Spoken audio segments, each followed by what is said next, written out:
જામનગર શહેરમાં સાધના કોલોનીમાં આવેલું જર્જરિત આવાસ ધરાશાયી થયું છે। સાધના કોલોનીમાં હાઉસિંગ બોર્ડના મકાન આવેલા છે, જ્યાં 2 માળનું મકાન ધરાશાયી થયું છે। જો કે કોઈ જાનહાનિ ન થતાં તંત્રે રાહતનો શ્વાસ લીધો છે।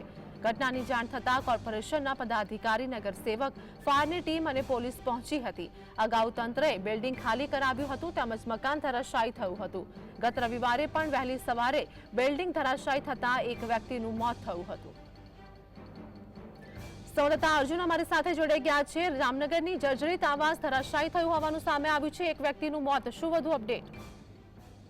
બિલકુલથી આરતી, જે રીતે જામનગરમાં ફરી એક વખત જે સાધના કોલોની આવાસ છે તેમાં M73 નંબરનો જે બ્લોક છે તે ધરાશાયી થઈ ગયો છે।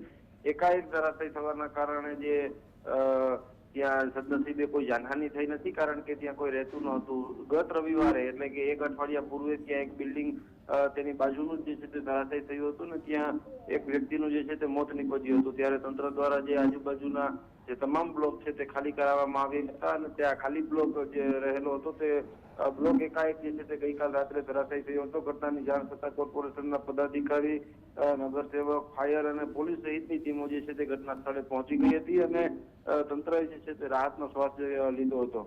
આ સાધના કોલોની આવાસ છે તે તમામ જે જર્જરિત આવાસ છે તે એક બાદ એક, જે કોઈ પણ વરસાદ વગર, અત્યારે કોઈ પણ મોસમ વગર અત્યારે હાલ જે ધરાશાયી જે છે તે થઈ રહ્યા છે। એટલે કે ત્યાં હજુ ઘણા બધા લોકો જે છે તે રહે છે, તેના માથે આ જજુમતું એક પ્રકારનું આ મોત જે છે તે ત્યારે હાલ જજુમી રહ્યું છે, કારણ કે દર અઠવાડિયે કોઈ એક બિલ્ડિંગ જે છે તે ત્યારે હાલ ધરાશાયી થઈ રહ્યું છે। ત્યારે તંત્ર કોઈ નક્કર પગલાં લે અને જે ત્યાં રહેતા જે સ્થાનિકો રહીશો છે તેમને અન્ય જગ્યાએ સ્થળાંતરિત કરવાની કામગીરી થોડી ઝડપી બનાવે તેવી અત્યારે હાલ લોક માંગ ઉઠી છે। આભાર અર્જુન, માહિતી બદલ।